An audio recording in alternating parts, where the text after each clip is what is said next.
Hush between strings. A piano lies even when it tells the truth. Every note you hear has already been negotiated, wood against metal, felt against history, tension pretending to be serenity. You learn to read the instrument the way you read a face, where it gives, where it resists, what it's hiding behind polite resonance. My work is to listen until the lie softens and the truth agrees to be tuned. I'm Julian. I tune, voice, and resurrect pianos in a workshop that smells like shellac and patience. The floor is powdered with graphite and felt dust. The light is good in the way light should be when your hands have to be exact. I love the rituals, the slow twist of the hammer on a pin, the way a single half turn changes the temperature of a room, the hush after a chord decides to stop arguing with itself. Some afternoons I think I fix time. Then I remember all I touch is tension. Lena says I romanticize the kind of work that ruins men's backs. She dances, choreographs, when a company is brave, and her body keeps its own ledger, bruises that look like constellations, muscles that learn songs faster than heads do. We met in a church where I was coaxing a beat-up Steinway into humility, and she was teaching a line of teenagers how to take steps without apologizing. Our first kiss tasted like oranges and rosin. When she moved in, we made rules because we liked each other too honestly not to. Before, not after. Nobody else in our bed. Don't make home compete with a story you could have told earlier. We wrote it on the back of a music store receipt, laughed at ourselves, and taped it inside the junk drawer. You keep vows where you keep batteries and string, reachable when something goes dark. The commission that moved me off my map came from a building that didn't believe in ceilings. The Hawthorne, a glass and marble confection where the lobby had its own publicist, was installing a concert grand in the atrium for an art gala. The instrument had a pedigree and an attitude. "We need it perfect," said the woman in pearls who smelled expensive without being vulgar. "There will be cameras. There will be a patron who thinks he's subtle. There will be a woman singing who refuses to lip sync. Can you make the piano behave?" "I can make it honest," I said. The woman's mouth did a small, approving thing. "Good. Honesty that photographs well. Thursday, 7 a.m. before the rehearsals."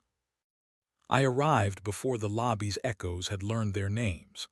The grand sat like a black ocean, lid on the long stick, strings bright as the inside of a watch. I set the temperament, found the center octave that would dictate everyone else's compromise, and worked outward note by note, the way you walk a stubborn animal until it remembers how to be led without humiliation. The D above middle C kept pulling sharp like a child who insists on being taller. I coaxed. I argued.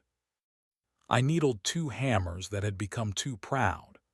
I played a slow Debussy progression to invite the instrument into its own idea of itself.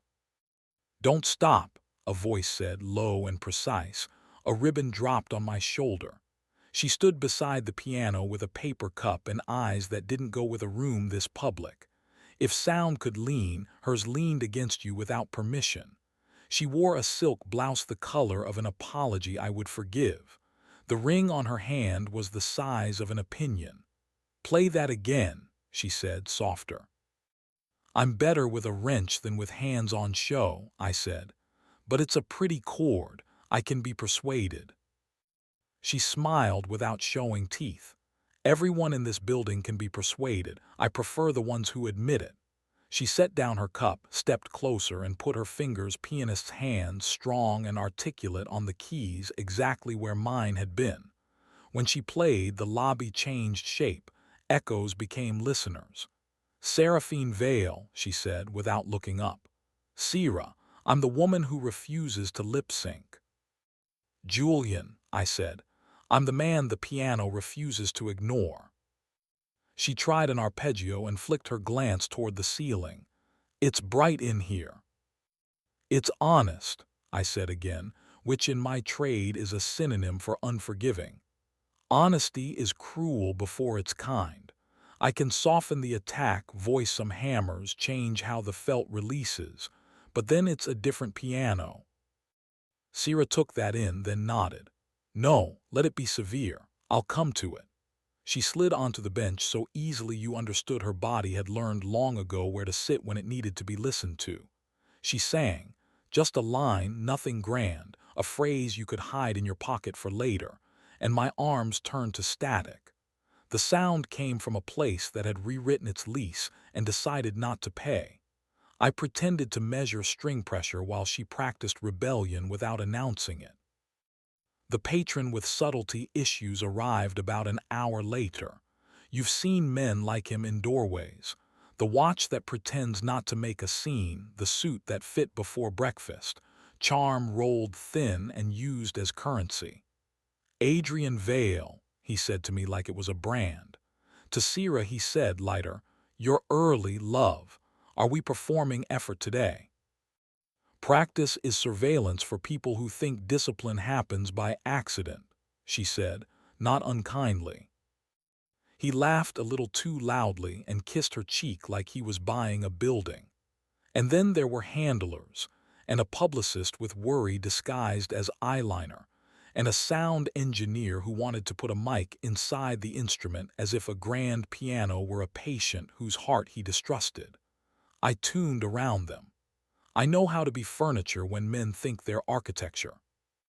Sierra came by my workshop 2 days later, unannounced but inevitable, carrying a bag of cherries and questions. My bench is a pew. My shelves are hymnals organized by grit and hope. She wandered the room like a woman auditioning secrets and sat on the low stool I use when I refuse to admit my back hurts. "Teach me something the camera won't catch," she said. I did what I always do when I don't want to be impressive. I opened the fall board of the junk room upright in the corner, the one with chipped ivory and a missing screw, and showed her how the action looks when it forgets to be elegant. "A piano wants to be believed," I said. "It will behave if you let it have its need. Like people." She leaned so close a strand of hair brushed my wrist. The smell of her was stage makeup cleaned off properly, cotton, and the ghost of something tart. "Is that your professional opinion on people, Julian?" "That's my professional opinion on tension," I said. She put a finger on the felt of a hammer, pressed, released. "Before," she said, as if continuing a conversation I wasn't sure we'd started. "Before anything happens that we'll pretend wasn't a choice. You tell me if you want. I tell you if I do. Not in your home, not in mine, not in rooms where my husband pays for gratitude to be practiced. Do you understand the currency I'm using?" I thought of the receipt in our junk drawer, Lena's pencil strokes underlined twice. I thought of the way Sierra's voice had made me reconsider the shape of seriousness. "I do," I said. "I'll tell you before." "Good," she said, and finally smiled with all her mouth. "I like men who can tune a unit of time." I told Lena that night because the receipt lives where my hand can find it in the dark. We sat on the rug with takeout between us and the cat pretending to be uninterested in dumplings. I said Sierra's name out loud. Lena folded one leg under herself and pinched the bridge of her nose like a dancer calculating pain could be organized. "Before," she repeated, and pulled the drawer open to tap the rule with her knuckle. "Thank you. Keep our bed our bed. And don't turn me into an audience to a performance I didn't buy tickets for." "I won't," I said. "I don't want a performance." "What do you want?" she asked, with the brutality of someone who loves you enough to hear the answer. "An honest sound," I said, "in a room that doesn't care who hears it." "Then be the kind of man who finds that and still comes back to me with his hands clean," she said. She kissed me slow as proof of ownership that didn't look like ownership at all. The gala rehearsals were a little city of their own. On the third afternoon, the building's HVAC decided to flex. The temperature rose, the strings did what strings do under heat, and the piano started lying in a new key.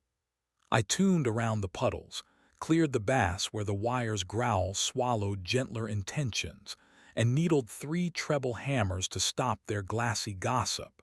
Sierra watched like a woman cheating the casino. "This is the sexiest thing I've seen in months," she murmured, not bothering to make it a secret. "Whoever gets you excited by regulation is a lucky person," I said. "That's not how luck has functioned lately," she said, serious again, and her eyes did a private weather change I recognized in artists when the world asks them to monetize tenderness. We met then in a practice room at the conservatory where it is always late and someone is always making a new mistake into a rehearsal. The soundproofing turned the air plush. The fluorescence flickered like an off-brand halo. She closed the door with the same care she would give a child's face, and when she came to me, it wasn't showy.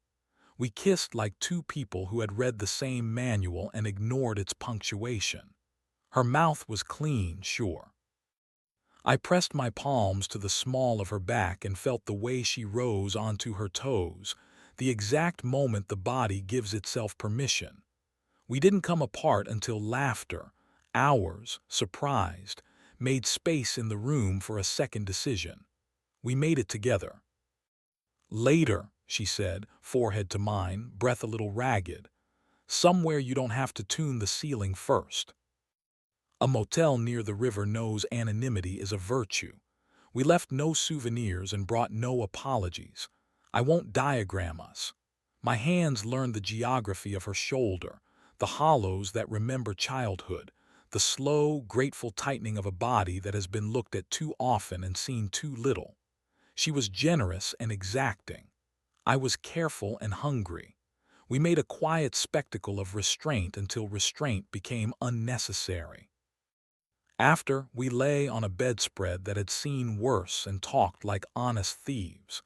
She told me she hated how often charm was the invoice she was presented instead of a gift. I told her tuning is mercy with a screwdriver. We didn't pretend anything would be easier tomorrow. Adrian saw me in the lobby the next day and asked, for the cameras, whether I was proud of my work. "It's not my work when it's being photographed," I said. "It's the piano." He laughed. "You artisans, you make humility look expensive." He clapped me on the shoulder like a man who wanted the room to think he trusted the help. "My wife adores the instrument. She has a good ear for obedience." "She has a good ear," I said, and he heard what I didn't say and let it pass like a man letting a rumor buy itself a drink. I told Lena I had been with Sierra. I said it before the washing machine could compete with my voice. Lena listened like a person measuring the space between two notes. She reached for my hand, turned it over, traced the callus at my thumb where the tuning hammer lives. "Before," she said again, "you look like a man who did not humiliate himself." "I don't want to be one who does," I said. The night of the gala, the hawthorn dressed itself like the world was going to judge it harshly, and it had decided to look good for the sentencing. Light fell over the grand like glass water. I tuned one last time in my quiet way, half turn here, a persuasion there, and checked the whole instrument with a slow Bach prelude I use when I'm trying to remind myself what physics can do with prayer. Sierra walked out in black. Cameras rearranged their angle to please her.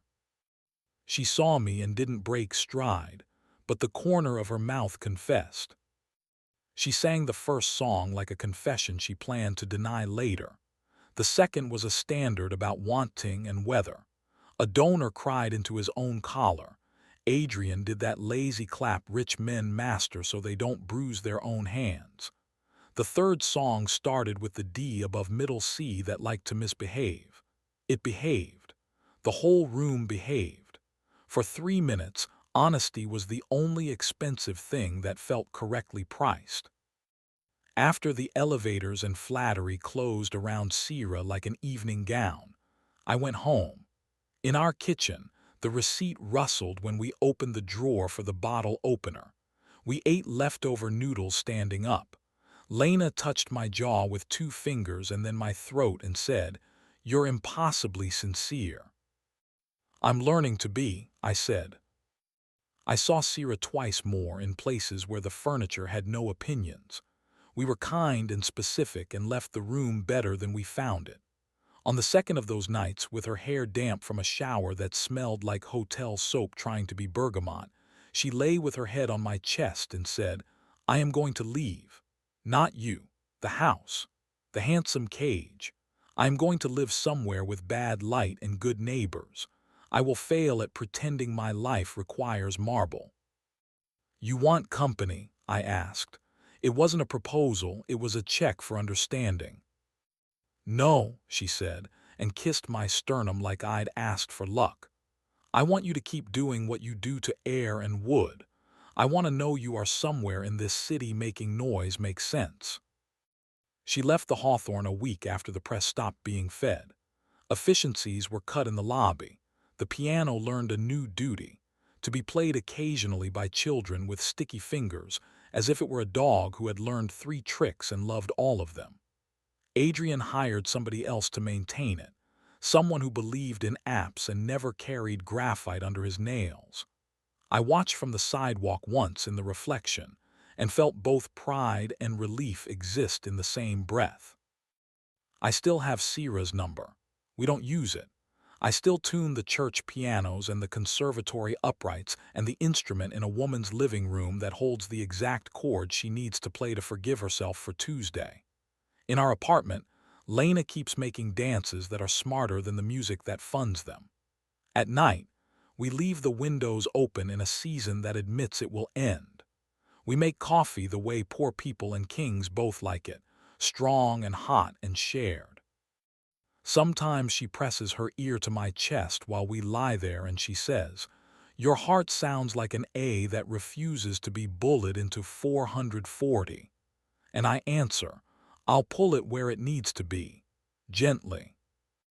I close the workshop as a catechism, polish rags folded, voicing needles capped, sandpaper put back in its little reliquary of envelopes, the hammer placed with its handles where mark exactly where my palm will find it in the morning. I lock the door and listen to the city beating in mismatched time signatures. A piano isn't a promise. It's an arrangement. You keep it honest as long as you can. You return when the heat rises or the crowd is unkind, or the key your life demands starts pulling sharp again. You put your ear to the soundboard, breathe, and begin. Tiny turns, steady hand, no humiliation. A chord that finally sits down and admits what it is.